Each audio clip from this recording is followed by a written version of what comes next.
পবিত্র রমজান শেষ আর এর সাথেই কিন্তু কওমি মাদ্রাসাগুলোতে নতুন শিক্ষাবর্ষের একটা আমেজ শুরু হয়ে গেছে। হাজার হাজার শিক্ষার্থীর জন্য এটা একটা নতুন পথ চলার শুরু। তো এই নতুন শিক্ষাবর্ষ মানে ১৪৪৭-৪৮ হিজরির ভর্তি কার্যক্রমটা যেন সবার জন্য সহজ হয়, সেজন্যই আমাদের আজকের এই আয়োজন। চলুন বিস্তারিত জেনে নেওয়া যাক। কি চমৎকার একটা কথা, তাই না? এই কথাটাই যেন এখন হাজারো ইলমপিপাসু শিক্ষার্থীর মনের কথা।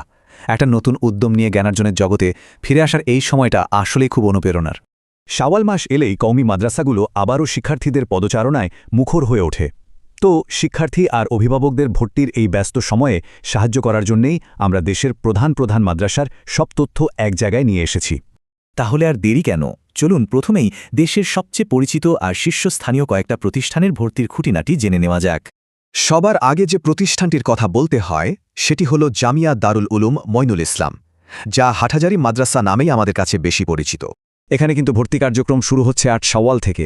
তবে একটা বিষয় খেয়াল রাখতে হবে, যারা নতুন ভর্তি হতে ইচ্ছুক তাদের জন্য আগের প্রতিষ্ঠানের ছাড়পত্র বা কোনো নির্ভরযোগ্য আলেমের প্রত্যয়নপত্র অবশ্যই জমা দিতে হবে, আর লিখিত পরীক্ষা হবে ১২ শাওয়াল।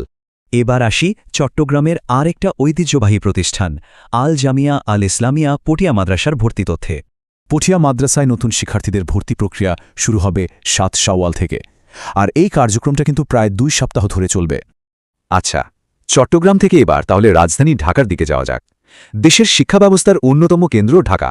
চলুন এখানকার গুরুত্বপূর্ণ মাদ্রাসাগুলোর ভর্তির খবর জেনে নিই। ঢাকার প্রধান ৩টা মাদ্রাসার তথ্য দেখুন এক ঝলকে। ফরিদাবাদে ভর্তি শুরু হচ্ছে ৭ শাওয়াল, যাত্রাবাড়িতে তারও একদিন আগে অর্থাৎ ৬ শাওয়াল থেকে, আর তেজগাঁও রেলগেট মাদ্রাসা মানে জামিয়াতুল উলুমুল ইসলামিয়াতে ভর্তি শুরু হবে ৮ শাওয়াল। ঢাকার মোহাম্মদপুর এলাকার খুব পরিচিত একটা নাম হল জামিয়া রাহমানিয়া আরাবিয়া। এদের ভর্তি প্রক্রিয়ায় নিজস্ব কিছু নিয়ম আছে, চলুন সেগুলো একটু দেখে নিই। এখানে ৫ থেকে ৭ শাওয়ালের মধ্যেই ফর্ম তোলা এবং জমা দেওয়ার কাজটা সেরে ফেলতে হবে।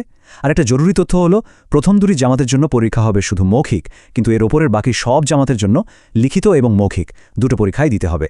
মোহাম্মদপুরেরই আরেকটি গুরুত্বপূর্ণ প্রতিষ্ঠান হচ্ছে জামিয়াতুল আবরার রাহমানিয়া। এই মাদ্রাসার ভর্তি পরীক্ষার একটা বিশেষ নিয়ম আছে, যা আবেদনকারীদের অবশ্যই মনে রাখতে হবে। সেটা হলো, ভর্তি পরীক্ষায় অন্তত একটা প্রশ্নের উত্তর উর্দু ভাষায় দিতেই হবে। এটা কিন্তু বাধ্যতামূলক। এবার আসি জামিয়ার শারিয়া মালিবাগ ঢাকার কথায়। এই প্রতিষ্ঠানে ভর্তির ক্ষেত্রে সময়টা কিন্তু খুবই গুরুত্বপূর্ণ। এখানে ৮ শাওয়াল একদম ঠিক সকাল ৬:৩০টায় ভর্তি ফর্ম সংগ্রহ করতে হবে। এই নির্দিষ্ট সময়টা কিন্তু মাথায় রাখা খুব জরুরি, কারণ এখানে সময়ানুবর্তিতাকে বেশ গুরুত্ব দেয়া হয়। তো দেশের সেরা কিছু সাধারণ ধারার মাদ্রাসার তথ্য তো আমরা পেলাম। আচ্ছা, এখন অনেকেই হয়তো কোনো বিশেষায়িত প্রতিষ্ঠানের কথা ভাবছেন। চলুন এবার সেদিকে একটু নজর দেয়া যাক। অনেকেই আছেন যারা গতানুগতিক ধারার বাইরে গিয়ে গবেষণা করতে চান, বা হয়তো কোনো একটা নির্দিষ্ট ভাষায় বিশেষ দক্ষতা অর্জন করতে চান। তাদের জন্য কিন্তু দারুণ কিছু প্রতিষ্ঠান রয়েছে। চলুন সেগুলোর খোঁজখবর নেওয়া যাক। যেমন ধরুন, গবেষণার জন্য শাইখ জাকারিয়া ইসলামিক রিসার্চ সেন্টার, আর আরবি ভাষা ও সাহিত্যের জন্য মার্কাজুল লুগাতিল আরাবিয়া বাংলাদেশের নাম বিশেষভাবে বলতে হয়। দুটো প্রতিষ্ঠানেই কিন্তু ভর্তি পরীক্ষা একই দিনে ৬ শাওয়াল। এর পাশাপাশি ঢাকার বাইরে গাজীপুরের জামিয়া আনোয়ারিয়া বরুমি মাদ্রাসাতেও ভর্তি শুরু হবে ৮ শাওয়াল। এতক্ষণ তো ছেলেদের মাদ্রাসার কথা হলো। এবার নারী শিক্ষার্থীদের জন্য দেশের কয়েকটি সেরা মহিলা মাদ্রাসার ভর্তির তথ্য জেনে নেওয়া যাক।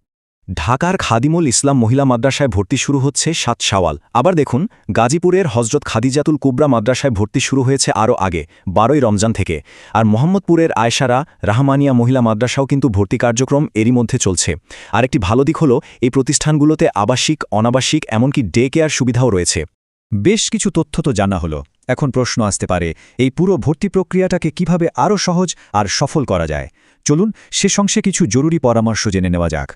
দেখুন, প্রথম কাজ হলো নিজের লক্ষ্যটা ঠিক করে সেই অনুযায়ী সঠিক প্রতিষ্ঠান বেছে নেওয়া।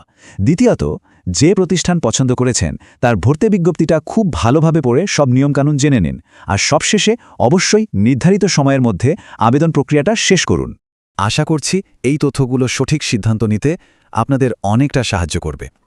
জ্ঞানার্জনের এই পবিত্র যাত্রায় প্রথম পদক্ষেপ কী হবে সেটা ঠিক করার সময় কিন্তু এখনই। সবার জন্য অনেক অনেক শুভকামনা।